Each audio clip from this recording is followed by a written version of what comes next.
Hello and welcome to the second event of Hillary term for the Oxford Forum for Questioning Extremism.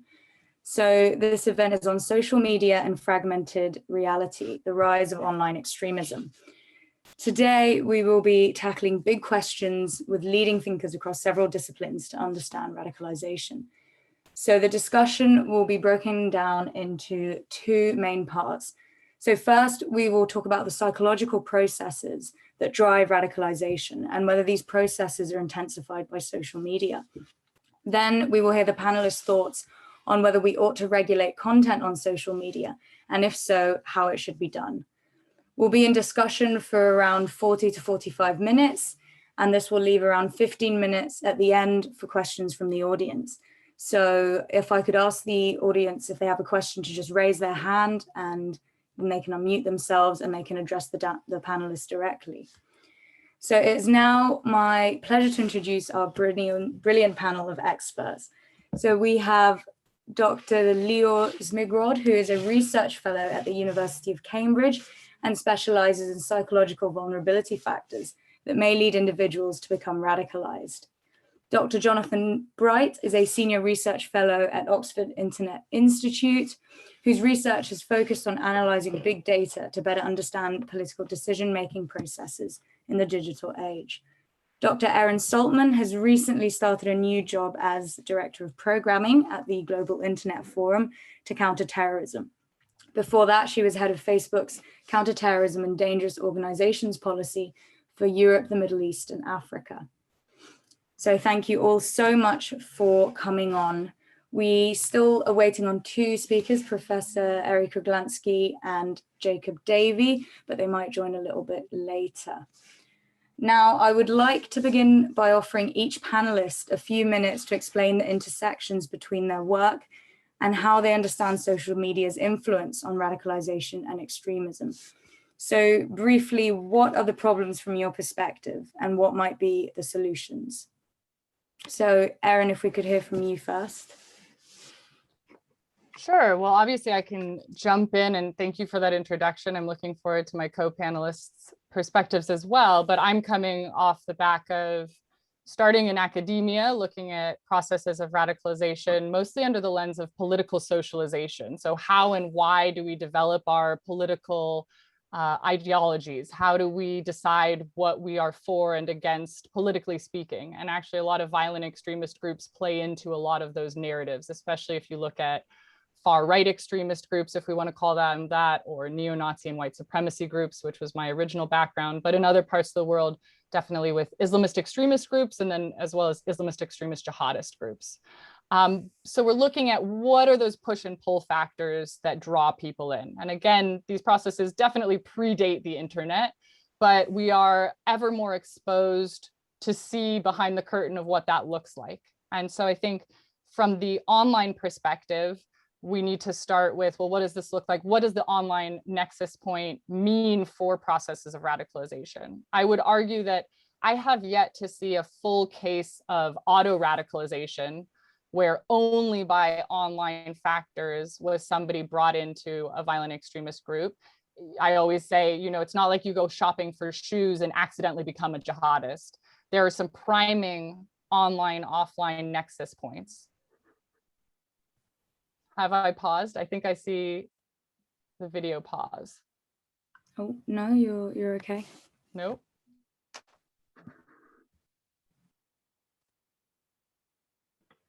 We can hear you, Erin, so you can keep going. Oh, you can hear me? Okay. Yeah. So I just saw everyone else's faces go pause. So I think the main factor there is that we keep on saying online versus offline, but fluidly, especially when you look at younger people, I might meet up with you, I get your number, then we keep communicating, then we keep meeting up and we communicate, and there's a lot of online, offline interplay. What we do see with the online aspect is that it allows for scale and speed in a decentralized manner in a way that traditionally did not exist. And so the problem is now more than ever transnational, which we saw with a group like ISIS, Daesh, where we were so shocked that white Westerners could go and fly to Syria. And we were so shocked that women would want to join this group. By the way, I cannot name a single violent extremist group where women were not very proactively involved. However, we seemed very shocked by that. And it's because the decentralized communication was there. A new type of goal for extremism was there for the jihadist landscape, which was state building, which means you're not just recruiting fighters, you're recruiting people to come and build a nation state, a utopia, which looks more like Soviet propaganda than it does look like traditional Al-Qaeda type of propaganda. And now we see that it really is a catalyst for that speed. It's also very cross-platform. I don't think anyone listening to this conversation has just one app on their phone or computer. And so we can't do a whack-a-mole approach of just going at the content level, getting at one-off pieces of propaganda, but we also can't do one-off platform resolves. So we've also seen that the better some of the bigger platforms get at countering this type of content and these types of groups, we don't put them in jail if you work for a Facebook or a Google or YouTube. They just tend to either adversarially shift to hide their language, or they migrate to smaller, less regulated platforms. So we get this trifecta of types of platforms being abused in the propaganda and recruitment space, where there's one type of platform that might host the source content. There's another where you're going to go to have your smaller, more secretive conversations. And then you're always going to try to go back to the bigger platforms to amplify your voice to the widest network possible.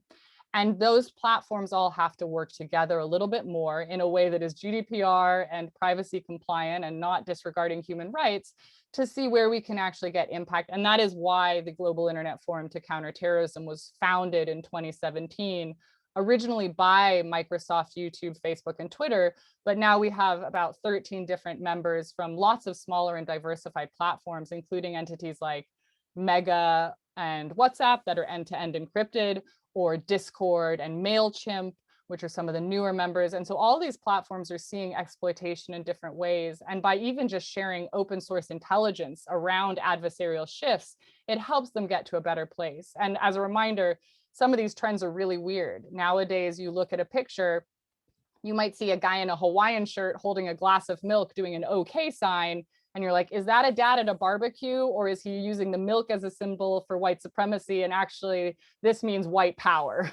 And so we're having to see coded language and work with entities like the Center for the Analysis of the Radical Right, which is based here in the UK, and others to also track what those whistleblowing techniques online look like.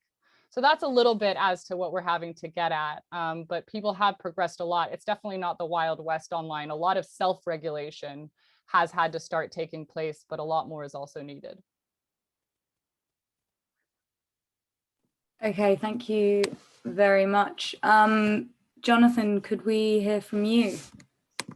Sure, absolutely. Thanks from my part as well for the invitation to be here. Really excited to be on the panel. Let me just mention two things about radicalization and extremism that we're really interested in at the Internet Institute. I mean, a lot of people are, of course, but I think some of the big picture things which have preoccupied over the last few years, that the first would be what you might call a sort of information type radicalization. The fact that it seems like it's increasingly possible now to shut yourself off in a different kind of informational reality, where not only are you debating and contesting views from another side, but you're sort of ignoring the basis of fact on which they're built, and you're kind of strongly contesting the legitimacy of the information sources that different sides are using. And I think this is a kind of cross-country, cross-political phenomenon, but you can see it a lot. I mean, as Adrian just said, I completely agree with that. There's no sense in which the internet has created this phenomenon, but it does seem to sharpen it because it gives you such amazing control of your information environment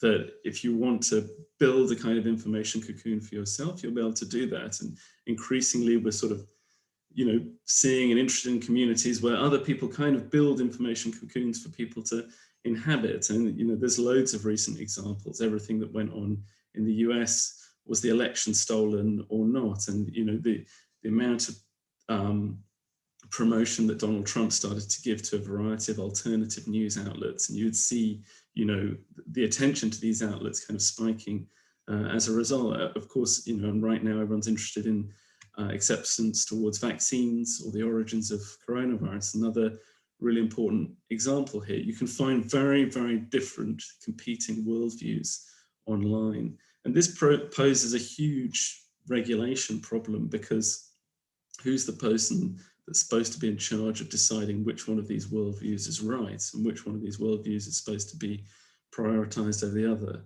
But so that's definitely the first kind of radicalization thing that I think is really interesting and worthy of attention. And then the second, which relates to this, you know, you said radicalization and extremism, the two interests. And we can see online also the fact that extremism becomes a virtue in lots of different areas. And what I mean by that is, and again, this is, you know, this isn't this year, this goes back several years, right now at least, using extreme language, breaching social norms, breaching conventions, engaging in trolling or aggressive behavior gets attention. And again, that's not a new thing by any means, but it's something that seems to be, if you like, a little bit more prevalent. I mean, you know, Mark Zuckerberg himself has said something quite similar. It seems to be a little bit more prevalent on social media. We know that algorithms which, you know, at their heart are trying to deliver content which people will find interesting and engaging, if left unregulated, may end up delivering more extreme content, and distinguishing between, let's say, positive and negative acts of engagement are really difficult. And one thing we've seen is that even though we've seen lots of advances, I agree with what Aaron said there as well, in terms of the amount of moderation that's going on social platforms, we can see actors, I can't remember the exact term you used, like, you know, modifying the way they communicate in a quite strategic way, and even making use of the moderation systems as a way of promoting their message. So in the AfD in Germany have exploited the NetzDG law, which is a law, you know, about appropriate content online, to basically post things which are a little bit borderline, and then they get banned and taken down, and you can have a screenshot of that, and then you can use that to promote yourself in the news. I mean, and there's tons of examples. You know, a couple of years ago in Australia, the One Nation Party put forward a legislative proposal, if you like, saying it's okay to be white, and challenging senators to vote for or against the idea that it was okay to be white. Or, you know, in the UK itself, Johnson's column about Muslim women and letterboxes. This sort of strategic exploitation of the fact that we're increasingly concerned about where the boundaries of political discourse are, is being made use of by a lot of actors, again, across the political spectrum, but often on the extremes, to push their discourse. So again, I think this is a critical challenge for content moderation policy, and yeah, something we're really interested in working on. Thank you very much. Leo, if we could hear from you. Yes, so thank you also for the invitation, and fascinating to hear from my co-panelists about all their work on kind of almost the supply side of radicalization, of the institutional features, the propaganda, the way in which these new regulation problems are emerging as a result of new algorithms, and just changing cultures with regards to how, like Jonathan said, the strategic exploitation of public and political discourse. Now, my research focuses, rather than thinking about the kind of ecosystem in which new online radicalization emerges, it focuses more on why people become attracted to ideologies and kind of extreme ideological narratives. And my work takes more of a kind of cognitive, psychological, and neuroscientific approach to really think about what makes a particular brain more susceptible to ideologically extreme doctrines. And those can be nationalistic doctrines or religious doctrines, or just politically extreme.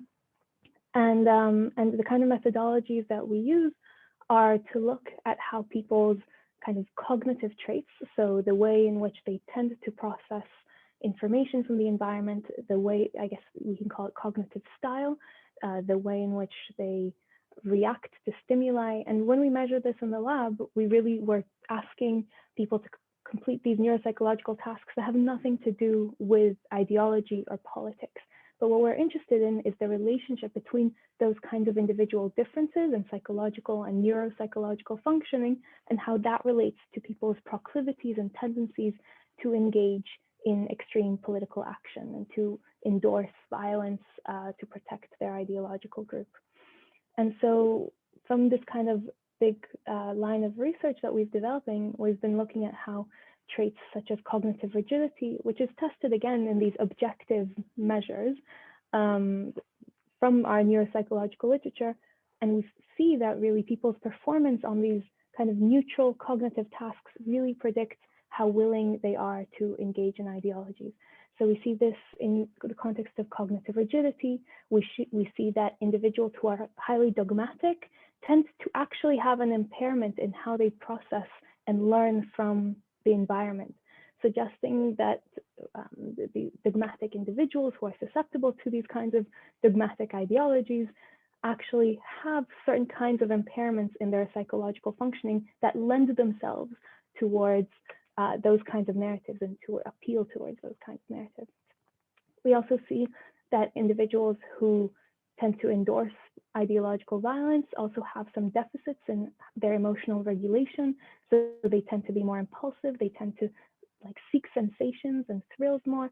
And that can help us understand certain phenomena like the people who end up going to join the riots, like we saw in the Capitol in the US a few weeks ago. It can also help us understand other people who go towards those kinds of extreme ideologies and who are really willing to engage in self-sacrifice and harming other groups and innocent others to achieve their goals. Now, in the context of online and offline, kind of the interaction between radicalization in those spaces, it's really interesting because in some ways, it's hard to know whether, we know that on the supply side, the online environments can foster, like Aaron said, faster forms and more cross-platform forms of radicalization and radicalized narratives. So those become more accessible and more easily accessible. The extent to which it actually shapes who is most vulnerable from a psychological perspective is interesting, and it's kind of an open question. I think one of the fascinating open questions that maybe we'll discuss today is the extent to which, I guess, radicalization in these online spaces is only a kind of more amplified version of what we typically see in offline spaces. Is it kind of continuous with, but just a more kind of profound version of the same process, or is it radically different? So I guess it's an interesting question to think about. Is it a difference of degree, or is it a difference of kind? And I think empirically the jury is still out, and it would be surprising if it's a difference of kind rather than degree. But I'm sure that my co-panelists have thoughts on this, so I'm looking forward to discuss it. Okay, thank you very much. So if it's okay with everyone, I'm going to launch now into the first half of the discussion, where we'll talk a bit about the process of radicalization and how and whether this is enhanced on social media. So Leo, in one of your recent papers, you outline several psychological characteristics which make people more vulnerable to radicalization. Could you explain what these characteristics are, and to what extent you think these characteristics are more likely to occur in certain groups of people? Sure. So I'm guessing that you're referring to our review of kind of the role of cognition and emotion in extreme political action. And that's where we examine the role of these cognitive traits. And by cognitive, I'm really thinking about kind of information processing styles that are not emotional. So they're not ideological, they're not political, they're not emotional. They're just how people are processing information from the wider world. So there's this kind of cold cognition, and then there is the role of emotions and hot processes of how people process and react to different kinds of emotionally valenced environments and stimuli. So overall, across this research and through some kind of large data-driven research, we find that on the cognitive side, like I mentioned, we have cognitive rigidity. We do find that people who tend to endorse extreme kind of ideological violence are also showing slight impairments in what we call strategic information processing. So that's executive functions, that's those are on tasks that require complex planning. So people who endorse that kind of violence tend to perform more poorly on those tasks. And they tend to exhibit all of these kinds of impairments in just how their brains are processing perceptual evidence from the environment. So when we test this, it's really at the perceptual level. We're looking at how they respond to circles and squares and moving dots. So I can't emphasize enough how unrelated to ideology it is, but then it's really striking to see those kinds of parallels, to see that impairments in how you're processing just evidence from the environment around you seems to then translate into an impairment in how you are able to form balanced opinions, or that, and the kind of processes that might push you towards ideologies that give you that simplicity, that clarity, that coherence that maybe your brain is slightly struggling to form in general. And as I mentioned, on the emotional side, we do see that there are these slight deficits in capacity to regulate one's emotions, that people who endorse ideological violence tend to be more reactive to certain emotions, but there's actually a lot of research still to be done on that front. So overall, we were starting to kind of synthesize this literature together and understand, I guess, the psychological signature and the psychological profile of people who are vulnerable to extremism, but this is still kind of early in its infancy. Okay, so as far as I understand, this is at a very individualized level. And, that's right. So do you, Leo, think that social media plays on these characteristics in any way? And if so, how?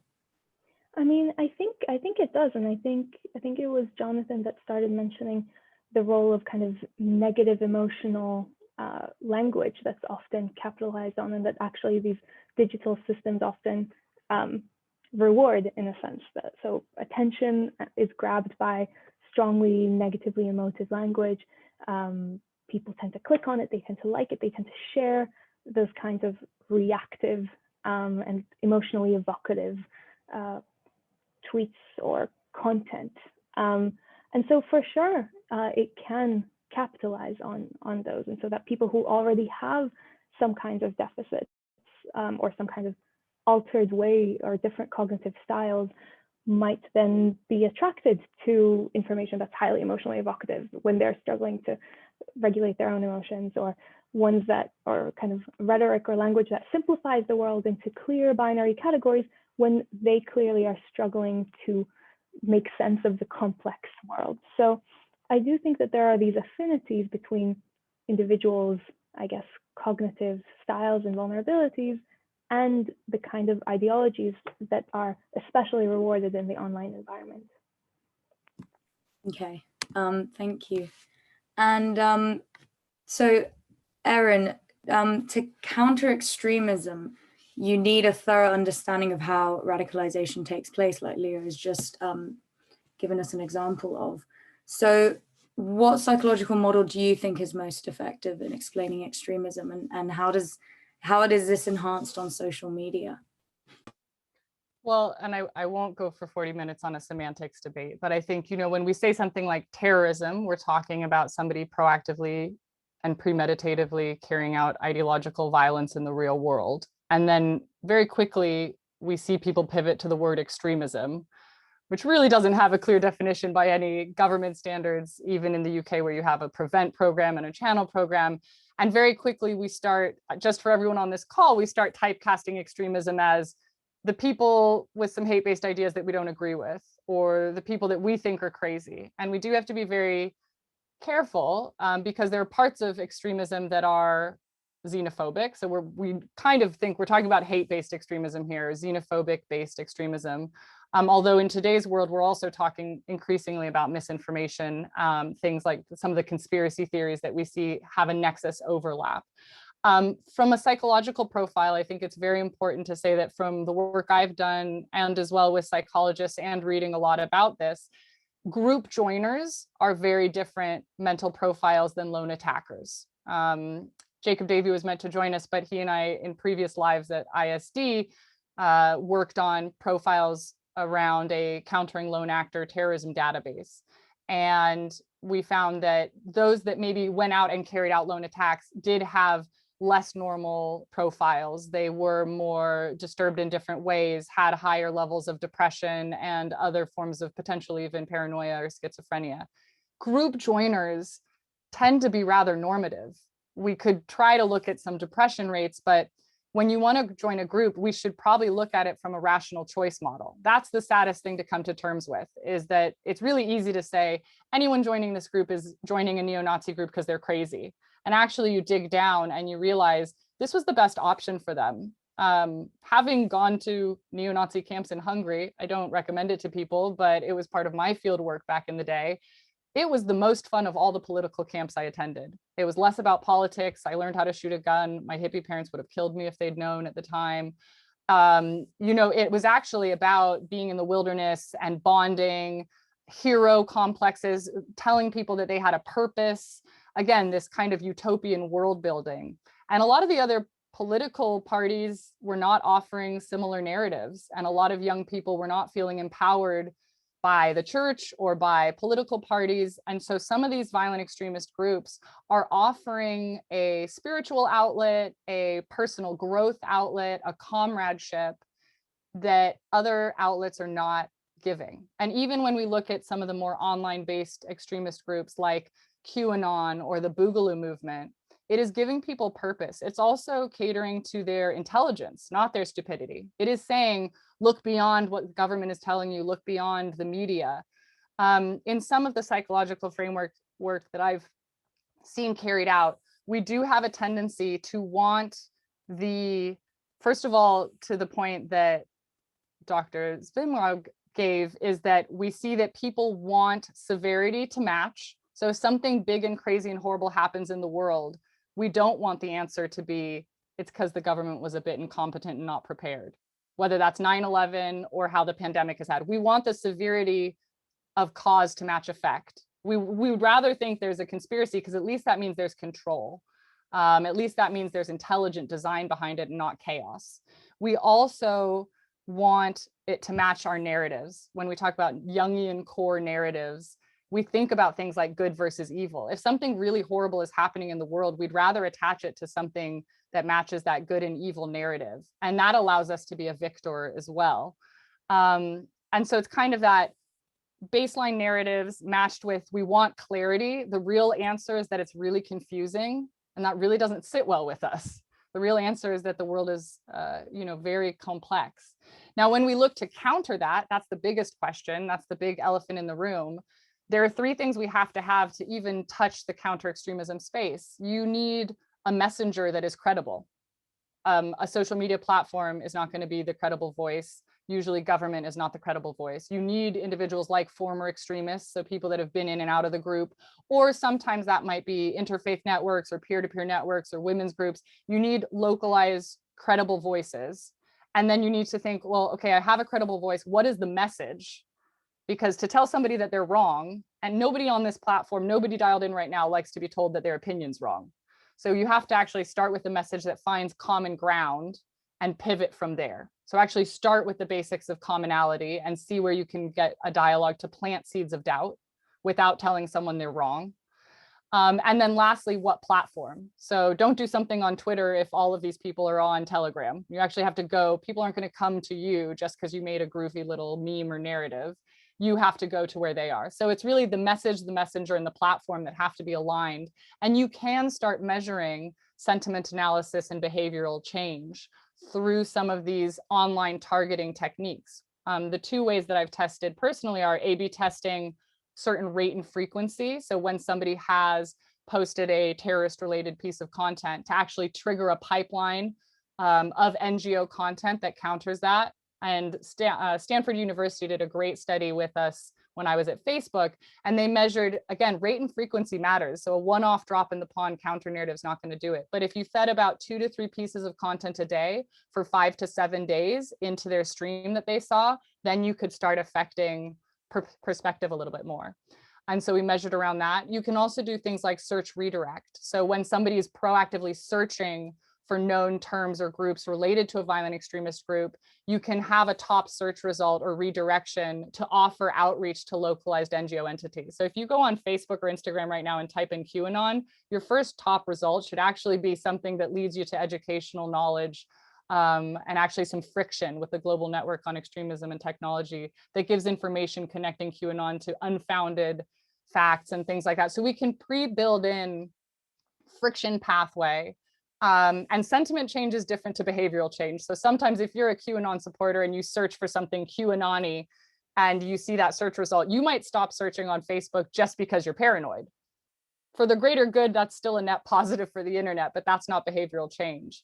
For that in-depth, when we can measure that somebody actually outreached to an NGO because of that content, then we can start measuring pulling someone away from a certain pathway. But yeah, those are just a couple points to land it. It is a rational choice model with the group joiners much more so, but we can be very innovative in the way that we organically and holistically, but strategically create preventative and counter content online. Okay. Jonathan, I had a couple of questions for you. So could you talk us through your work for Voxpol? So what kind of, how do platforms use data? How do you use data in your research? How do platforms use data and when they build their own algorithms? And what role do you think this might play in violent extremist radicalization? Those are some great questions. I mean, there is a big data problem in studying a lot of this. We're often trying to make use of observational trace data from social media platforms, which can be very large in scale, but quite narrow in terms of what it can tell you about individuals. As Adrian just said, we can measure some interventions, perhaps we can use some sentiment analysis, or we can say a little bit more about whether that user engaged or not, but it's hard to tell a lot beyond that. And this is something that often I've struggled with in my own research. Right now we're writing a study on a white nationalist forum, trying to understand how white nationalists on the forum react to when being exposed to opposing views or dissonant information. But the fact is you have a pretty thin version of this. You know whether they came back to the forum or not, kind of what they said next.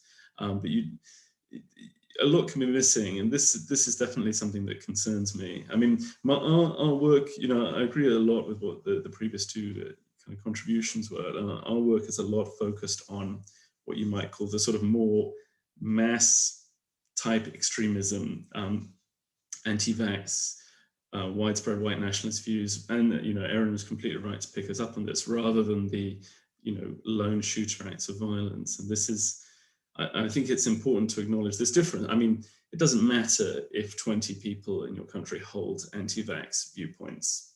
That doesn't make a big difference, but it matters hugely if there are 20 people who want to conduct a violent attack. And so in these sort of mass experience, you can get quite a lot of data on, large groups of people seeming to pass through anti-vax communities or white nationalist communities or communities which seem worrying, but a little bit less on exactly what some of the outcomes were. I mean, just to add another couple of points, I also think this is a really interesting question about what's different on the internet and whether anything has changed. And just to add a couple of things there, one thing that I think is critical about the internet is, and this is a point from Settle's book, James Settle's book a couple of years ago, it's a place which your group identity is perhaps a little bit more likely to be activated when you engage with people online.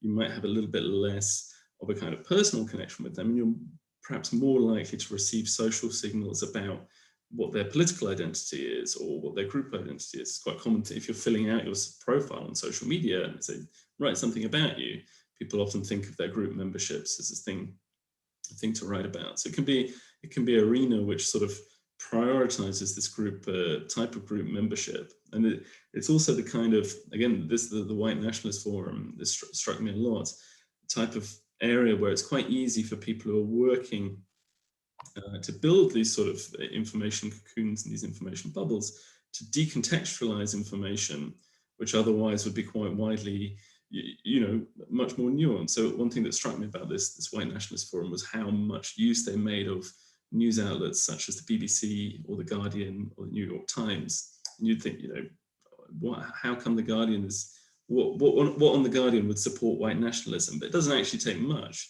to take a news article about demographics or about crime or something like that, decontextualize it slightly, and fit it into a narrative which is a much more extreme, if you want to use that word, or sort of radical worldview. So yeah, these are a couple of things that we found during this project, and yeah, just a couple of things I wanted to add on that. Thank you very much. So we have Jacob Davey now. So he is head of research and policy, far right and hate movements at the Institute for Strategic Dialogue, which is one of the world's leading security think tanks. Jacob, let me just bring you up to speed. So far, we've talked about the process of radicalization and how this is enhanced online. If you want to talk for a couple of minutes about what your research is, what your experience is, what you think the core issues are, that would be great. Yeah, sure. And thank you for having me. And apologies to everyone in attendance for my late arrival. There were some logistical issues here. So my role at ISD is leading all of our work on far right and hate movements. Now, our research particularly focuses on mapping the online ecosystems used by the extreme right wing and understanding the dynamics there. And I think that there are now a number of different important threads to start to unpick and unravel here. I've been looking at this from a number of different angles. On the one hand, looking at this in specific contexts and specific countries. On the other hand, looking at extremism and hate from specific angles. So what does anti-Muslim hatred look like online? Or what does anti-Semitic hatred look like online? And through this work over, I suppose, the past 5 years, there are a number of key trends which are starting to come out. I think the approach I'm increasingly finding valuable to my research is understanding and mapping this from a network-based perspective. I think coming at this, originally it would be a case of, what does this look like on Twitter, or what does this look like on Facebook or YouTube, or what have you? But as we understand and as we look and track and map far-right extremism online, I think what's coming home to me from my research more and more is the imperative need for tracking this activity across a range of platforms. This is, important for a number of reasons. On the one hand, certain ecosystems fulfill certain needs for people. You will see communities using Facebook in a completely different way to they'll be using YouTube, even if you might see particular influencers operating across the boat, across all of these. But as we see the social media platforms themselves take increasingly more effective action against far-right extremism, what we've seen is this has increasingly become incredibly desperate. So we will see users and communities now playing the sort of whack-a-mole effect, where they're running from one community to another. At the moment, I'm looking at particularly gaming-related platforms and the role which they play. So DLive, for example, which was incredibly important for live streaming around the US Capitol events earlier on in this year. What we see there is very quickly after that, users were taken off. But when users are promoting their activity, they're not saying, follow me here. They're saying, follow me across these 6 different streaming platforms. So I'm going to be on one platform, I'm going to be on the other platform. And these platforms filling different needs. I think this network-based approach also allows you to understand more effectively how radicalization might take place as well. So we did a piece of work last year looking specifically at white supremacist mobilization on Telegram, which has, I would say, become increasingly important for violent white supremacist mobilization, particularly as these groups and communities have found themselves unable to make the headway in networks which they were 4, 5, 6 years ago on Facebook or on Twitter.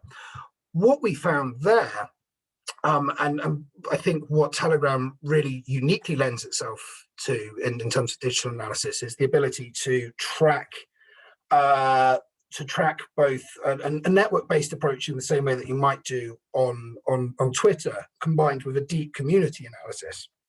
Because you have these channels which act as group hubs for people to come together and share material, but these channels reference one another.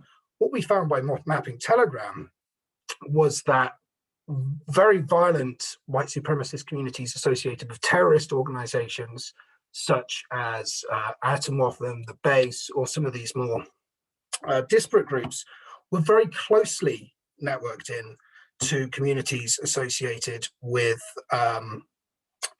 what you might call softer forms of far-right extremism. So, supporters of nationalist groups, supporters of nativist communities. And what we found was it was often only one or two steps from one of these communities, which are at the softer edge, through to communities which are instructing people on how to make bombs or encouraging people to go and commit attacks.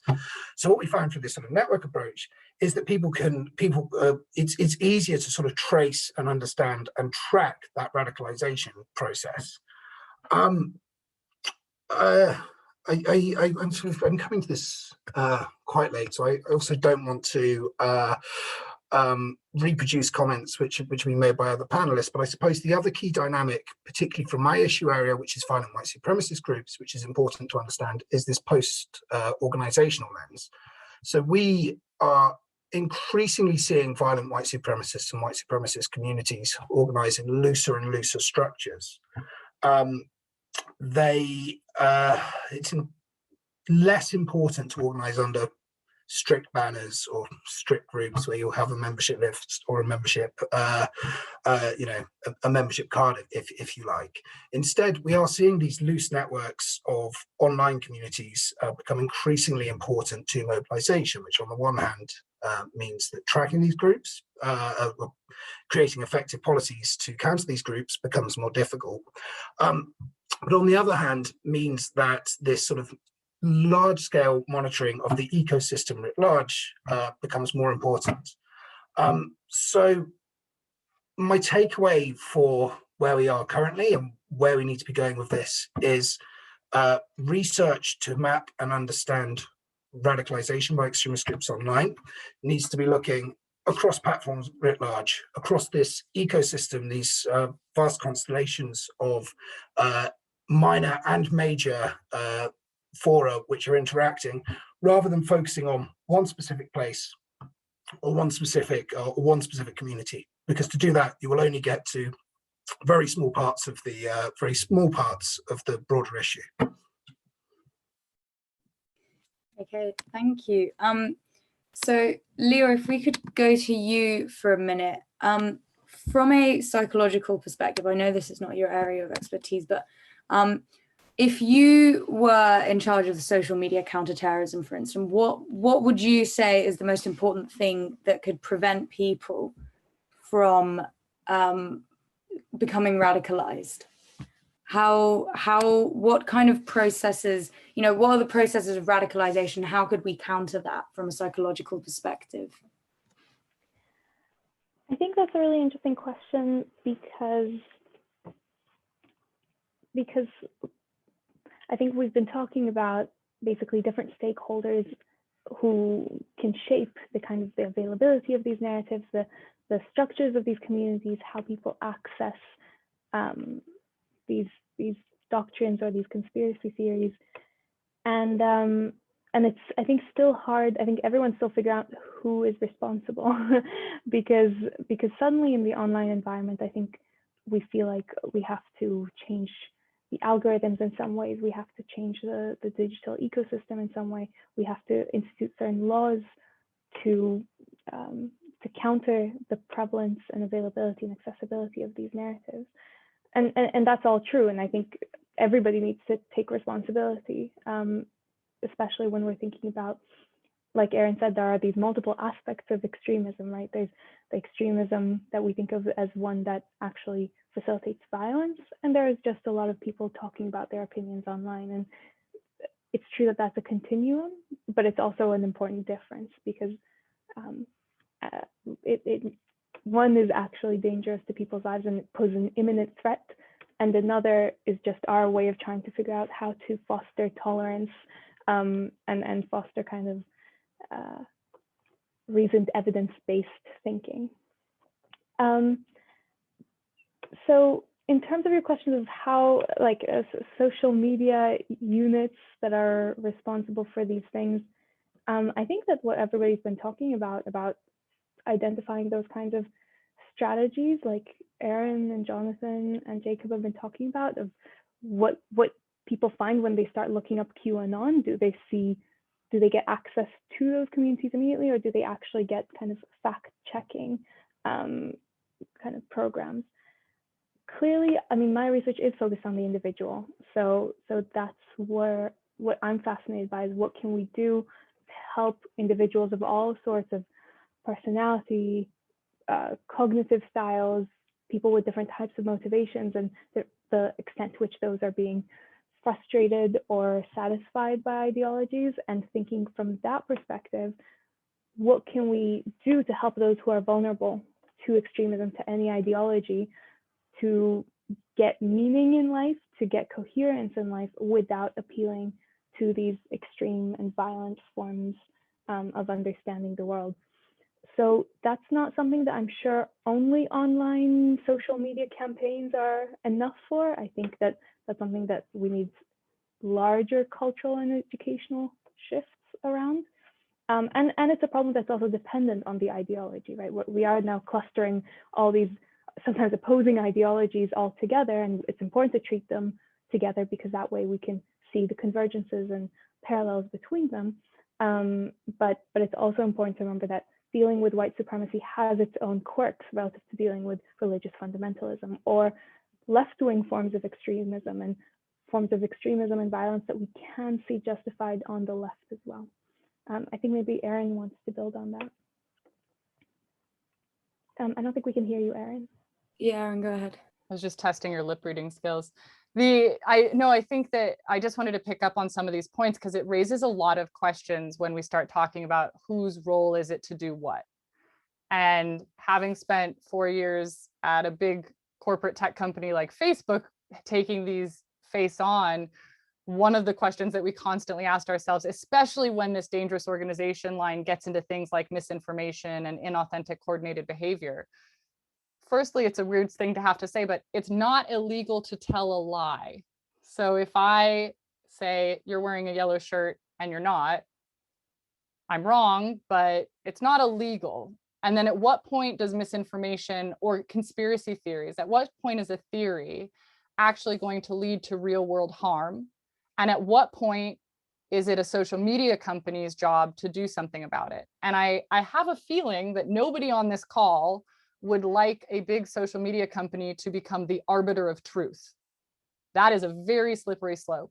So when you do start looking at the big tech companies, a lot of this, and also to our speaker's last point, a lot of this is in partnership with localized entities, because even if the social media company in and of themselves tried to do something on the ground, they're not the credible source to get it done well. So you look at connections between some of the big companies with third-party fact checkers, so that things can be surfaced and labeled as being fact-checked and inaccurate according to a credible third party, like the Associated Press or something, large entities that have fact-checking. Or you start looking at some of the programs they run, and I'm biased having worked with Jacob before, but I know that ISD has programs like the Youth Civil Activism Network, which is literally just to go around the world and bring young people that are active and passionate together, working against hatred and extremism, and get those youth impassioned voices out there. Because you can pay a very big company a lot of money to make some memes, but a young person on their phone in 10 seconds can make something savvier, sexier, and faster for no money at all that's going to have more traction among their peers and comrades compared to a big agency. And so there's a lot of interesting programs that some are funded by governments, some are funded by tech company, but a lot of the credibility and groundwork is going to have to be done locally. And so it is this relation between knowing what sector needs to do what where.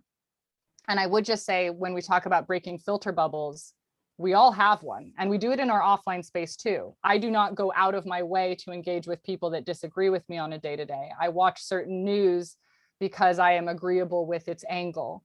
And so if we think about the counter argument of breaking someone's filter bubble when it's not in the illegal space or not in the violent extremist space, if I see you're reading too much New York Times or too much Guardian, should I just start interjecting the Daily Mail to you because I think you need to see the other opinion? And I think that's right. To Jonathan's point, I've seen the same thing where just because you feed someone the New York Times is not going to make them more liberal. In fact, a lot of times they're sharing these articles and ripping them to shreds. So unless it's planted with a credible voice through a credible pathway, just exposing someone to the opposite opinion is not actually going to get them to change their mind. If anything, because of our inherent cognitive bias to what we already agree in, it's just going to give us fuel for fodder.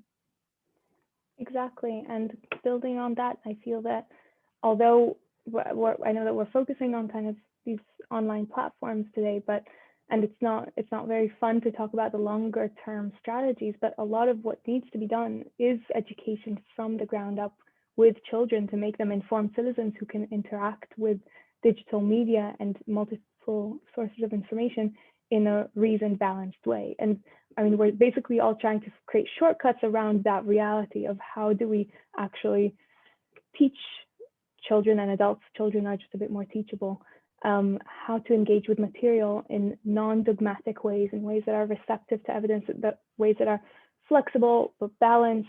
So I think that in many ways, the core essence, I mean, there are all these important changes that we need to make and important considerations we need to think about for our laws, our regulations, our online platforms, their structures, and what's legal and what's not, and what's recommended and what's not. But at the heart of it, I think from my perspective, it is about teaching citizens and children how to engage in a healthy way with data and information. Thank you. Before we go to Jonathan quickly, we're going to be going to questions in around 10 minutes. So when that happens, if you just want to raise your hand and I'll unmute you. But Jonathan, you mentioned before, as Aaron and Leo picked up on, the fake news and how that serves to create echo chambers. So could you talk us through a little bit where a fake news story may originate, why it spreads so quickly, and how, should online spaces tackle the line between fake news and opinions? I mean, could we do this through data, for instance? Okay, yeah, three tough questions, definitely. I mean, I'll try and be brief. I think there's lots of motivations for people who make fake news. Some purely do it for the money. Some will run fake news sites with a range of different political opinions and just generate, this is something we saw especially in 2016. Some will do it for political purposes, and some people will even do it for fun. And there's a huge amount of, we're studying quite a lot of memes right now, and it's very difficult to know where a lot of memes have originated for and what possible motivation the originator might have had, apart from just sort of the pleasure of seeing something spread around the internet. But why does it get distributed? I mean, and I think just to add to that, I think now people, beyond fake news, are sort of more concerned by, let's say, highly partisan news, or what we've sometimes called junk news, so news with kind of low quality news, but it's often based on the kernel of that's kind of factually true. It's not completely made up. I think, why does it spread quickly? I mean, we've been doing a lot of work on this, and of course, lots of people have.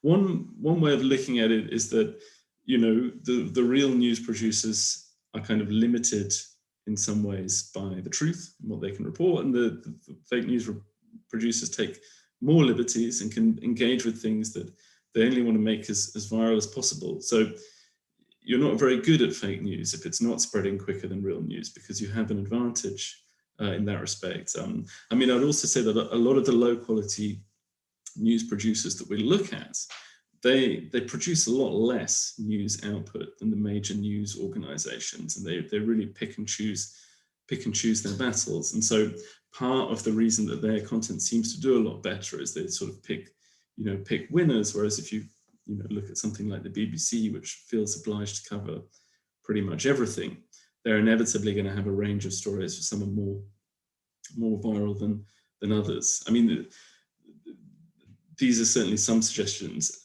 And in terms of what can be done about it, I mean, you know, I really want to sort of reinforce Aaron's point, and I know to a certain extent I'm just repeating what other people have said throughout this webinar, but that's what happens when you've got great panelists. But it's like, I think this like issue of who decides on the content moderation is getting really critical and really urgent now, and it's actually starting to frustrate that hardly anyone is paying attention to it. There's a whole like family of content moderation techniques. There must be 30 or 40, 50 different methods of deleting, downloading, graying out, redirecting people, you know, informational health warning labels, or trying to inject counter narrative. You know, there's a like real family of stuff that can be tried, but what we don't have is any societal agreement, not even on who should do it, but even on how can we have a discussion on who should do it? What would be the process by which we can decide that? And I think this is getting really critical because, you know, the last year has been a takeoff year for content moderation. And like, go back 5 years ago, there wasn't much being taken down and it was pretty extreme. Whereas now, you know, journalists who previously won awards, you're gone if you've said something that deviates from the WHO line. You know, all sorts of anti-vaxxers being zapped off. And this, for me, is a really critical problem because we don't have, to my knowledge, any societal consensus on this. Like, you know, Facebook, as everyone here knows, has an oversight board, which is deciding right now whether Donald Trump should be allowed back on. The guy was president until quite recently, he might well be the candidate again. It's kind of like, that's nice. Those people are deciding. But I mean, I think Facebook have got right that it's kind of an independent thing, but really, as a society, we need to step in and say, no, that's our decision, whether that person is on there or not. And to a certain extent, I'm a little bit less concerned about what the actual outcome of that decision-making process is, but the fact that we've got no consensus about it at all creates huge, to my mind, problems down the road of a lot of people feeling that their viewpoints are being kicked off in a completely unfair and arbitrary manner. So that would be like my number one thing to work on next is like, and you know, I think it has to come from government, it has to come from legislation, it has to come from a political process. Make something which can make these decisions in an informed manner. Thank you. So you've raised that issue of, you know, who gets to decide. And Jacob, I'd love to hear what you think about current free speech regulation mechanisms on social media. So how do we, you know, what's the intersection here between freedom of speech? How do we prevent like a Ministry of Truth scenario kind of situation? Nice to hit me with the easy and not too dystopian ones.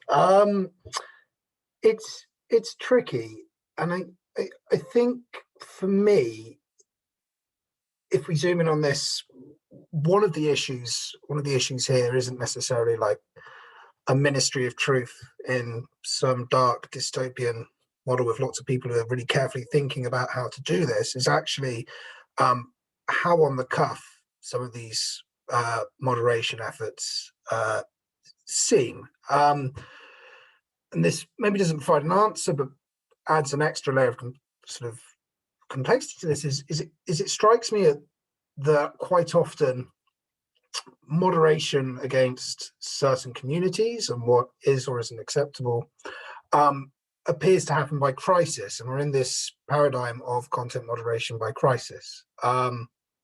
Not just on places like Facebook and Twitter, but also in terms of broader key infrastructure. So how app stores dealt with Parler after January the 6th. And this is a long trajectory as well. So we can look at, you know, the spate of activity which followed Charlottesville, which was, oh my God, these communities have got to the stage where they've done something truly terrible. How do we take action against these groups? And I think we're sort of currently living in the aftermath of that. Well, I say we, me as a far-right extremism researcher, I'm absolutely living in the aftermath of this following January the 6th, because what happened there, and if we look to Twitter, for example, was there was this oh crap moment. there was news everywhere, there was violence, there were these stories which were coming to all of us, and then suddenly, boom, you have tens of thousands of accounts associated with certain conspiracy theories getting vacuumed off and removed away from these platforms. Now, to me, that smacks of a sort of a cleanup exercise and a PR exercise rather than something which has been carefully considered. And that, I think, is concerning, because I think that's also a moment where you get things wrong. I think that quite crucially, there were opportunities. There's been sort of fairly long-standing advocacy efforts against some of these communities, even before they sort of became the focus of this media circus. And I think that actually having a carefully considered approach to moderation could have meant that, okay, there were these decisions could have been made in a more balanced way, so you don't suddenly get to the stage where you have huge amounts of accounts suddenly removed overnight after a crisis. So, roundabout way of saying no clear-cut answers, but I think we need to move away from this sort of reactive pattern of thinking into something which is more proactive and based in a sort of longer-term strategy. Okay, thank you very much. I think we will now go to questions. So earlier on in the talk, Sharma asked to all the panelists, but I think it was to you directly, Erin, about the effectiveness of counter narratives and what else other than deleting content can be done. So if you could talk us through that quickly. Sure, I touched on that just a little bit in a previous comment, but it can come back to it. I might pivot a little off of what Jacob was mentioning and what Jonathan was mentioning on moderation before we move on, because I think each one of these topics, for anyone on the phone, this is all PhD subject worthy. So if you're looking for topics, these are areas that are not fully defined. But I did want to note, we need to start also talking about the internet not as a homogeneous space. Like a Dropbox is different to a mega, whether you're end-to-end, whether you're a fintech company or blockchain. All of this is going to depend on how you even have the ability to moderate, especially as some of the platforms are going more end-to-end, whereby you don't see the content if you are the company. But just a couple quick nexus points of what we should be considering when we judge moderation. One is if you're a big or small company. I know amazing platforms that are run by 2 people and they're non-monetized and they get overrun by violent extremist groups because they realize they're not going to get censored there. So what do you do with a platform like Just Paste It, which is run basically by one lovely individual in Poland that had to realize that ISIS loved using Just Paste It? So do they even have the capacity to approach this? The second is whether or not they have internal subject matter expertise teams. You could be a really big company and you've only just realized you have a huge problem and you do not in-house have a counterterrorism team or a dangerous organizations team. I joined Facebook and I was the second hire on a specialist team, and that was about 4.5 years ago. So the companies don't have the in-house expertise to even know how to start tackling it. The third is whether or not your processes are automated or manual or a hybrid model. So you can go a long way with things like photo and video matching, logo detection, audio detection, recidivist network mapping. These are all things, but you probably want a layer of human review over it, because if I clicked a button to say remove all ISIS logoed content, I'd also be removing the BBC and activists that are saying that something's abhorrent, or probably half of Jacob's databases based out of ISD and most researchers on any call. And then the last question to deviate between different types of tech platforms is just the willingness to come to the table. There are platforms that realize they have a problem and want to do something about it. There are platforms that see they have a problem and say, this is free speech, we don't want to go there. So you look at the Gabs and the Parlors and the Stormfront sites, and they don't think they have a problem by having neo-Nazis. They might think they have a problem if it was an Islamist extremist jihadist, so we can also talk about Islamophobia and anti-Muslim bias with how we define extremism. But you also see that there's a difference between platforms that are even willing to come to the table to discuss this versus not. So those are 4 different nexus points in the moderation debate that really need to deviate so we don't just talk about the internet as one thing. So back to counter narratives, happy to go there. We talked about the fact that we can measure reach and engagement. We can actually start measuring sentiment analysis and behavioral change. One thing to mention is back to that original point of it has to be the right messenger on the right message on the right platform, because there's a lot of bad counter narrative content out there too. You are maybe not the right messenger and you go out and you put some bad messaging out there that actually alienates a subgroup of society more, or you decide that you're targeting a subgroup that's vulnerable in and of themselves and your messaging actually ostracizes them. So I know that ISD, again, bias having had worked there before, does a lot of work to make sure that those profile matching and the way that you're engaging online also has ethical considerations and moral considerations, because you want to have a do no harm principle in this space. But I would say that with the different types of innovation for audience segmentation, there's a big difference between prevention and countering. So these are two different approaches. One is a question of how can, and again, to Leo's point earlier, how can we create natural inoculation and resiliency within a younger population or within a vulnerable community? How can we expose them to violent extremism in a healthy way with programs like Extreme Dialogue? Again, that goes into school systems and it presents the narratives of former extremists to young children and asks them questions about it, doesn't tell them answers, actually just has them engage with narrative in a way to expose them to the idea of the consequences of a violent extremist ideology. So that's prevention side of work. And that's going to be about reaching the broadest network of people, because you cannot measure the dog that doesn't bark. You can't say, I know that that kid was going to become a terrorist, and because of these 5 videos, he or she or they are no longer going to become a terrorist. You can't measure it. You have to measure cognitive behavior and dialogue. Now, countering is different because you're measuring against something. You're measuring that you see somebody on a spectrum because of different indicators they are showing in their behavior, how they're acting, whether that's what they're posting, and you can measure against that to see if you can change that behavior online. And so in the A/B testing we did, again, an article will come out in the next month or two in the studies of conflict and terrorism that I wrote about these two methodology types like search redirect or A/B testing. We were able to see that after a trial period, first of all, we only targeted people that had shared terrorist content. And the first thing we had to do was realize that a lot of people that had shared terrorist content were not sympathizers of terrorism, but were in fact researchers and others. So when governments say, oh, anyone that shares terrorist content is a terrorist, there's a lot of false positives. But secondly, once we weeded out the worst of the worst, where we saw repeat offenders, by exposing them to content that was counter content, they stopped sharing. They did not have further violations of that type. They actually stopped sharing it, and we could get the beginnings of discourse analysis to see that tonal shifts had also taken place online.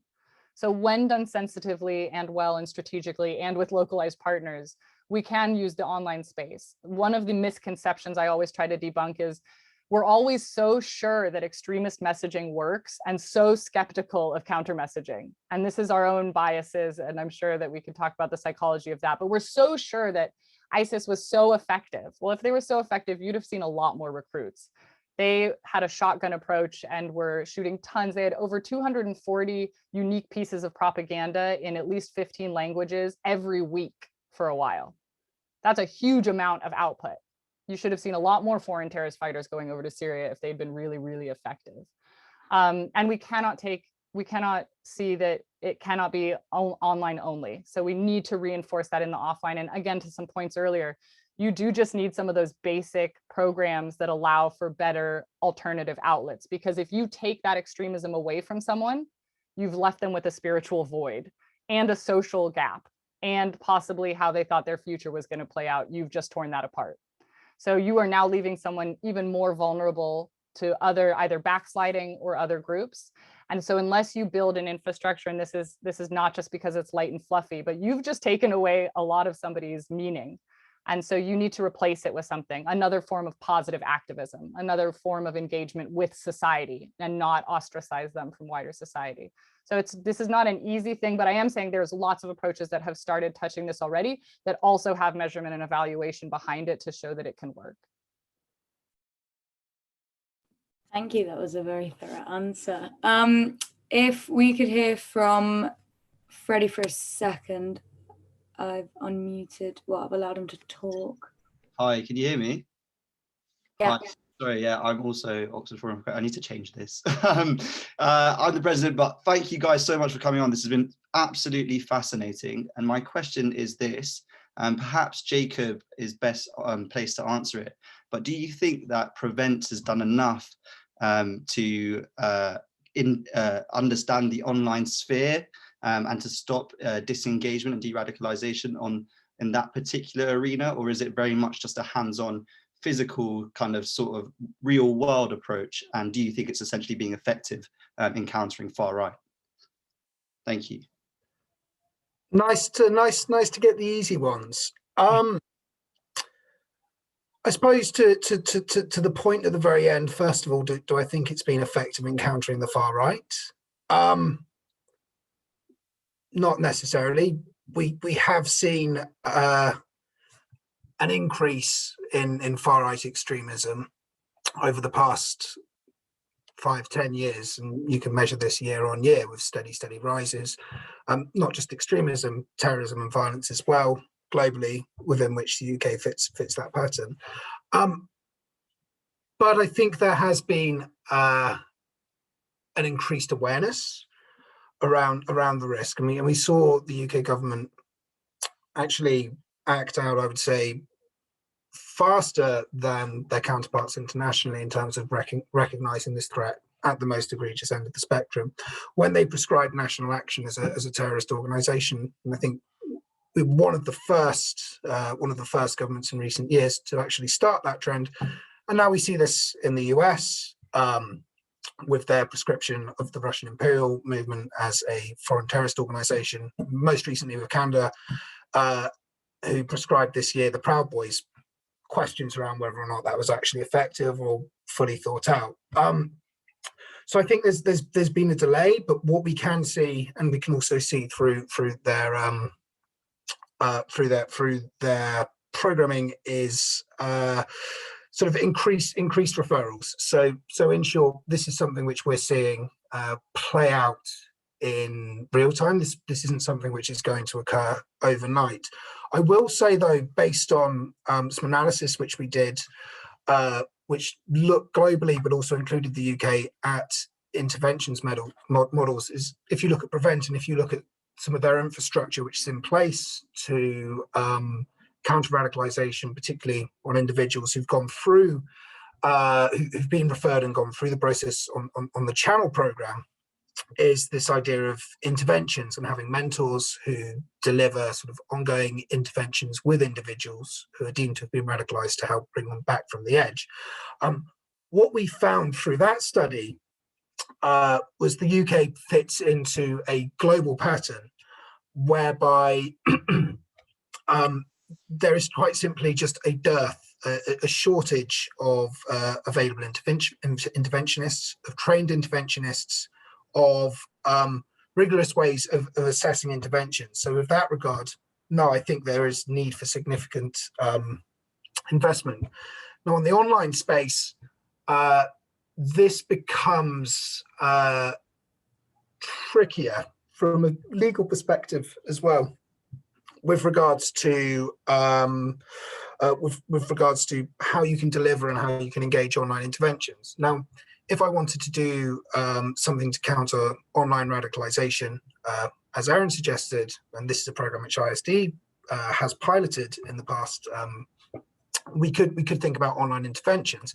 However, to effectively do an online intervention, you need to be able to build up an effective profile of an individual's risk online. So the extent to which they're engaging with extremist communities, whether or not they are consistently sharing extremist material, whether or not their behavior is shifting, so they are expressing increasingly more radical views against minority communities, or suggesting that violence could be a viable solution for their ideology. And ultimately, to do that work would start to bring itself out of the remit of Prevent, which largely exists within the public sector, and would start to bring itself into surveillance and into the domain of the security services. So I think that if we're thinking about work dealing with tracking, monitoring individuals and their online journeys, Prevent probably isn't the right tool for that. And there is probably the need for broader investment, as Aaron said, and broader experimentation across the spectrum from a range of different stakeholders, how that could work.